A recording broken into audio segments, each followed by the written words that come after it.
नमस्कार दोस्तों।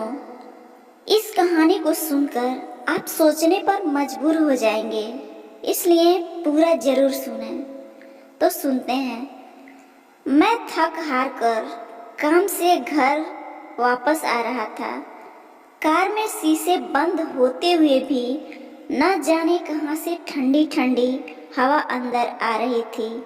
कड़ाके की ठंड में आधे घंटे की ड्राइव के बाद मैं घर पहुंचा।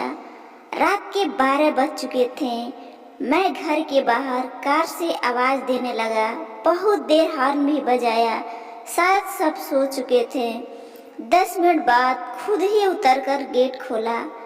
कार अंदर कर जब दोबारा गेट बंद करने लगा, तभी मैंने देखा एक 8-10 साल का बच्चा अपने कुत्ते के साथ मेरे घर के सामने फुटपाथ पर सो रहा है।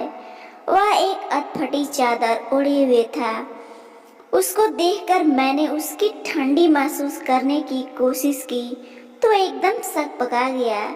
मैंने महंगी जैकेट पहनी हुई थी, फिर भी मैं ठंड को कोस रहा था।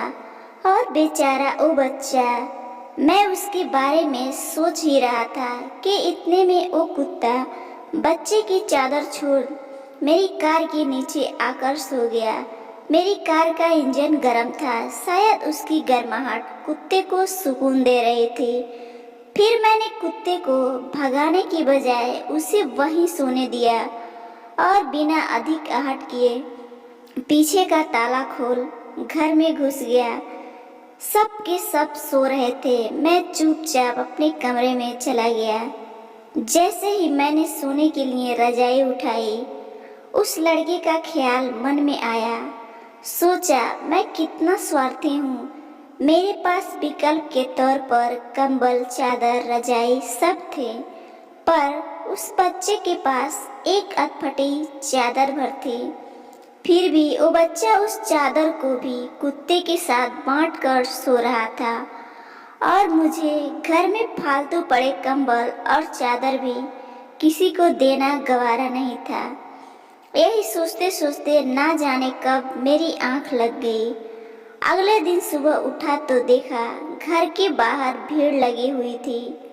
बाहर निकला तो किसी को बोलते हुए सुना, अरे वो चाय बेचने वाला सोनू कल रात ठंड से मर गया।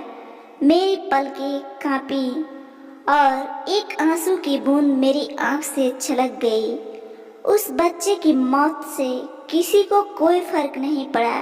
बस वो कुत्ता अपने नन्हे दोस्त के बगल में गुमसुम बैठा था, मानो उसे उठाने की कोशिश कर रहा हो। दोस्तों, एक कहानी सिर्फ एक कहानी नहीं, ये आज के इंसान की सच्चाई है। मानव से अगर मानवता चली जाए तो मानव नहीं रहता, दानव बन जाता है। और शायद हम में से ज्यादातर लोग दानव बन चुके हैं। हम अपने लिए पैदा होते हैं, अपने लिए जीते हैं और अपने लिए ही मर जाते हैं। ये भी कोई जीना हुआ। चलिए एक बार फिर से मानव बनने का प्रयास करते हैं। चलिए अपने घरों में बेकार पड़े कपड़े जरूरतमंदों को देते हैं।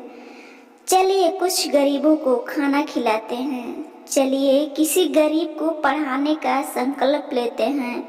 चलिए एक बार फिर से मानव बनते हैं। दोस्तों, ये छोटी सी कहानी आपको कितना सीख देती है, हमें ज़रूर बताएं। और हाँ, इसी तरह से कहानी प्रतिदिन पाने के लिए इस चैनल को सब्सक्राइब जरूर करें। धन्यवाद।